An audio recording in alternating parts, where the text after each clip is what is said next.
जय हिंद दोस्तों, मैं आरती द्विवेदी। स्वागत है आपका study for life YouTube channel में। आइए दोस्तों डिस्कशन स्टार्ट करते हैं। अ जोल टू नेशनल एनर्जी सिक्योरिटी, ये द हिंदू का आर्टिकल है। इसे आप अपने थर्ड पेपर से जोड़ सकते हैं। इस आर्टिकल में बिजली बिल में संशोधन के बिंदुओं को डिस्कस किया गया है। दोस्तों इसमें क्या है कि जो डिस्कॉम कंपनी है, जो बिजली वितरण करती है, उसको देखा जाता है कि वो हमेशा लॉस में ही रहती है। क्यों ऐसा होता है? क्योंकि वो क्या करती है, वो सिर्फ सप्लाई का काम करती है। बिजली लेती है कंपनी से, फिर उसे वितरण करती है उपभोक्ताओं को। और उसमें कभी कभी क्या होता है कि जो सरकार बिजली की मांग के अनुमान लगाती है, कभी कभी उस लेवल की मांग होती नहीं है, और ये चूँकि एडवांस में पूरा पेमेंट कर देती है, इससे ये कभी कभी नुकसान में होती है। सरकार का ये भी कहना है कि सोलर एनर्जी अर्थात रिन्यूएबल एनर्जी जो है उसको भी परचेज किया जाए, उसका भी उपयोग किया जाए। इससे क्या होगा कि एनटीपीसी की जो खरीदारी है वो कुछ कम हो जाएगी। पर समस्या ये है कि सोलर एनर्जी को स्टोर करने की समस्या है। उसे स्टोर करना पड़ेगा क्योंकि रात में वो जनरेट नहीं हो सकती है। हालांकि टारगेट है कि 2022 तक 175 गीगावाट का सोलर एनर्जी या रिन्यूएबल एनर्जी बनाने का, लेकिन अभी तक टेक्नोलॉजी की भी इसमें समस्या आती है कि टेक्नोलॉजी उतनी एडवांस नहीं है। इन्हीं चीज़ों को इस आर्टिकल में डिस्कस किया गया है, जिसमें कुछ विवाद उठ रहे हैं। डिस्कॉम द्वारा हस्ताक्षरित पीपीए केंद्रीय बिजली प्राधिकरण एक केंद्रीय एजेंसी द्वारा अनुमानित बिजली की मांग के अति आशावादी प्रक्षेपण पर आधारित है। वही अति आशावादी का मतलब जो सोचा जाता है वो पूरा होता नहीं है, उतनी मांग जनरेट नहीं होती है, इसीलिए ये समस्या आती है। सीए की अधिकता के कारण कोयला बिजली संयंत्रों का अखिल भारतीय संयंत्र भार कोविड-19 से पहले भी 56% पर ही था। पिछले निजीकरण प्रयोगों द्वारा निजी उप फ्रेंचाइजी डिस्कॉम के अधिकार क्षेत्र के अधिक लाभदायक खंडों को प्राप्त करने की संभावना रखते हैं। प्रस्तावित संशोधनों वाले बिजली बिल 2020 इस बात पर चुप हैं कि क्या डिस्कॉम से महंगी बिजली खरीदने के लिए एक निजी सब फ्रेंचाइजी की आवश्यकता होगी या सीधे बिजली एक्सचेंजों से सस्ती बिजली खरीदनी होगी। पहला तो यह कदम संदिग्ध लगता है क्योंकि दक्षता में सुधार के लिए पहले से ही लाभदायक क्षेत्रों में प्रतिबंध है, जो उप फ्रेंचाइजी के लिए आकर्षक है। दूसरा, डिस्कॉम को लॉक इन पीपीएस से महंगी बिजली खरीद और कम मुनाफे वाले क्षेत्रों ने दुखी किया है, जहां से इन्हें पुनर्प्राप्त करना होता है। दूसरा, संशोधन नवीकरण बिजली डेवलपर्स को और भी अधिक रियायतें देने का प्रस्ताव करता है, जिसमें स्थिर शुल्क पर निष्क्रियता का प्रभाव पड़ता है, डिस्कॉम्स की व्यवहार्यता को और भी अधिक प्रभावित करता है। इन्हीं सब चीज़ों को इस आर्टिकल में डिस्कस किया गया है। अंत में इस बहुस्तरीय पिंजर में अंतिम पंजा एक केंद्रीकृत विद्युत संविदा प्रवर्तन प्राधिकरण की स्थापना है, जिसके सदस्यों और अध्यक्ष को फिर से उसी चयन समिति द्वारा चुना जाएगा। अनुबंधों से संबंधित विवादों को स्थगित करने की शक्ति को राज्य विद्युत नियामक आयोग से दूर ले जाया जाएगा। इस नए प्राधिकरण में निहित किया जाएगा, जो कि अनुबंधों की पवित्रता की रक्षा करने और बढ़ावा देने के लिए संभवतः यह सुनिश्चित करने के लिए है कि राज्य उच्च मूल्य वाले पीपीए और निष्क्रिय लागत से दुखी हों, फिर भी अपनी टोकरी में नवीकरणीय वस्तुओं की हिस्सेदारी बढ़ाने के लिए मजबूर हों। पैंतरेबाजी के लिए यहाँ कोई जगह नहीं है।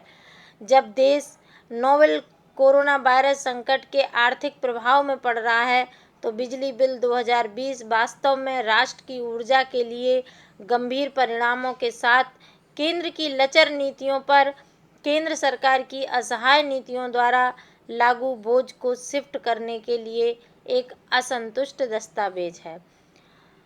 आप इसका PDF भी पढ़ लीजिएगा। अगला आर्टिकल है फेकिंग डेंजर, यानी कि फर्जी समाचारों से लड़ने के लिए राजद्रोह कानून का उपयोग असुविधाजनक रिपोर्टों को दबाने का एक प्रयास है। कोविड-19 महामारी के फैलने के बाद से पत्रकारों को बार बार गिरफ्तार किया गया है।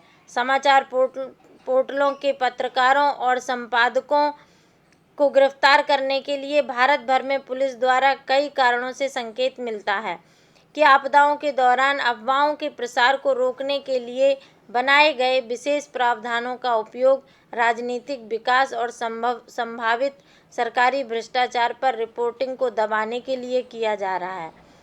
सबसे अहंकारी मामले में एक आपराधिक प्रावधान शामिल है जो सरकारें असहमति को दबाने के लिए हमेशा पीछे हट जाती हैं। कहा जा रहा है, कुछ लोग कह रहे हैं कि जो अफवाहें फैलाते हैं उनका गिरफ्तार होना ज़रूरी है, ये सही है। कुछ लोग कह रहे हैं कि सरकारें अपने मतलब का जब पत्रकार नहीं बोलते हैं तो उन्हें गिरफ्तार करवा देती हैं, यानी कि मीडिया को निष्पक्ष नहीं रहने दिया जा सकता है। यही सब डिस्कशन इसमें किया गया है। धारा 54 केवल आपदा की गंभीरता या परिमाण से संबंधित आतंक के प्रसार को दंडित करता है। उदाहरण के लिए झूठा दावा करना कि एक बांध टूट गया था और केवल गलत रिपोर्टिंग तक नहीं है। सामान्य परिस्थितियों में अधिकारियों को संबंधित समाचार आउटलेट्स द्वारा अपना संस्करण या प्रतिक्रिया प्राप्त करने के लिए संतुष्ट होना चाहिए और असुविधाजनक रिपोर्टिंग पर अंकुश लगाने के लिए एक महामारी के रूप में उपयोग करने की तलाश नहीं करनी चाहिए। अगला आर्टिकल है चीन अमेरिका विवाद और बीमारी का सच। इसे आप IR से जोड़ सकते हैं। इसमें डिस्कस किया गया है कि अभी G7 राष्ट्रों की विदेश मंत्रियों की बैठक हुई 25 मार्च 2020 को, जिसमें बयान जारी करने कोई भी संयुक्त बयान जारी नहीं हो सका। बयान जारी करने की जिम्मेदारी अमेरिका की थी। जो उसने मसौदा तैयार किया उस पर राज्य तैयार नहीं हुए थे। उसका था कि कोरोना वायरस को वुहान वायरस तय किया जाए, माना जाए कि ये चीन से ही फैला था, पर अभी तक इस बात पर कोई भी मोहर नहीं लगा सका कि ये चीन से ही फैला था। कहा जा रहा है कि विकसित देश अपनी कमियां छिपाने के लिए भी ये चीन पे थोप रहे हैं। अमेरिका की तकलीफ यह है कि WHO उसकी हाँ में हाँ नहीं मिला रहा। बीती 1 मई को WHO ने वुहान के अस्पतालों में कोरोना का एक भी मरीज न होने की खबर का स्वागत किया। उसने यह भी कहा कि कोरोना वायरस वुहान की लैब में पैदा नहीं हुआ, जैसा ट्रंप मानते हैं। उसने दावा किया कि संक्रमण फैलने के क्रम का अध्ययन करने के बाद हम आश्वस्त हैं कि वायरस प्राकृतिक है। चीन के मशहूर चित्रकार ली जोंग ने एक साक्षात्कार में कहा है, चीन के बारे में बेशक कुछ लोग बुरी बातें कहते रहें, पर आज हर कोई चीन से मदद मांग रहा है और चीन दे भी रहा है। हमने अपने उपकरण और डॉक्टर 120 देशों में भेजे हैं। इस वायरस को हराना हमारे लिए सबसे बड़ी चुनौती है और यह वैश्विक एकता की मांग करती है। तो यही था इस आर्टिकल में। अगला आर्टिकल है, अब पाकिस्तान को तालिबान ने भी दिया झटका, कहा कश्मीर भारत का आंतरिक मामला। तालिबान ने सोशल मीडिया में वायरल उन दावों का खंडन किया है जिसमें कहा गया है कि तालिबान कश्मीर में पाकिस्तान प्रायोजित आतंकवाद में शामिल हो सकता है। आधिकारिक बयान में यह साफ कर दिया गया है कि तालिबान अन्य देशों की आर्थिक मामलों में हस्तक्षेप नहीं करता है। अफगानिस्तान में इस्लामिक अमीरात के प्रवक्ता सुहेल शाहीन ने ट्वीट किया, तालिबान के कश्मीर में जारी जिहाद में शामिल होने के बारे में मीडिया में प्रकाशित बयान गलत है। इस्लामिक अमीरात की नीति स्पष्ट है कि यह अन्य देशों के आंतरिक मामलों में हस्तक्षेप नहीं करता। आपको बता दें कि तालिबान के प्रवक्ता ज़बीहुल्लाह मुजाहिद ने कहा था कि कश्मीर विवाद का हल होने तक भारत के साथ दोस्ती करना असंभव है। प्रवक्ता ने यह भी दावा किया था कि काबुल में सत्ता पर कब्जा करने के बाद कश्मीर पर भी कब्जा होगा। उसके इस बयान के बाद सोशल मीडिया पर नज़र रखने वाले तालिबान अधिकारियों की तरफ से इसका खंडन किया गया है। काबुल और दिल्ली में स्थित राजनयिकों ने हिंदुस्तान टाइम्स को बताया कि तालिबान के प्रवक्ता का स्पष्टीकरण भारत के उस प्रयास के बाद आया है जिसमें इस रिपोर्ट की पुष्टि करने की कोशिश की गई, जिससे यह पहले भारत ने कहा था कि सोशल मीडिया पोस्ट तालिबान का स्टैंड नहीं है।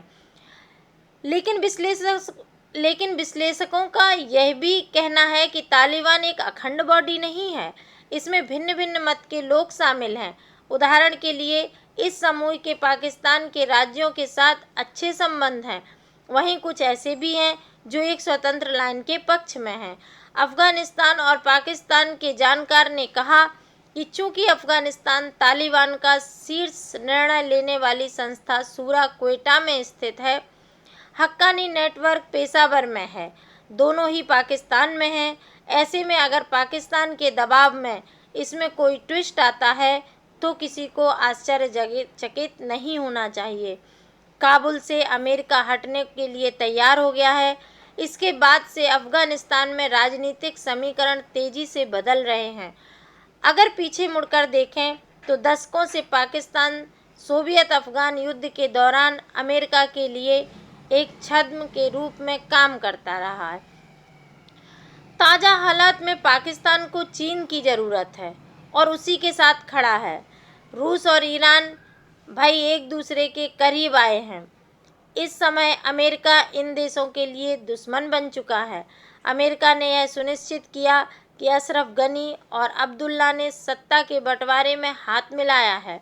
इस बात की संभावना है कि ताजिक पश्तून नेता तालिबान के साथ एक समझौते पर हस्ताक्षर कर सकते हैं। इससे पहले जो नेता थे उन्होंने इससे इनकार कर दिया था। अफगानिस्तान में भारत का पहल भी अहम है। पाकिस्तान स्थित आतंकवादी समूह के द्वारा तालिबान शासित काबुल का इस्तेमाल बालाकोट के डर के बिना भारत को निशाना बनाने के लिए करेगा। इस पूरे घटनाक्रम में पाकिस्तान के साथ मिलकर अफगानिस्तान खेल खेल रहा है। तो आज तक के लिए इतनी ही न्यूज़। आशा है आपको ये वीडियो पसंद आएगा। अगर ये पसंद आए तो इसे लाइक करें, शेयर करें, सब्सक्राइब करें और बेल आइकन दबाना ना भूलें। धन्यवाद।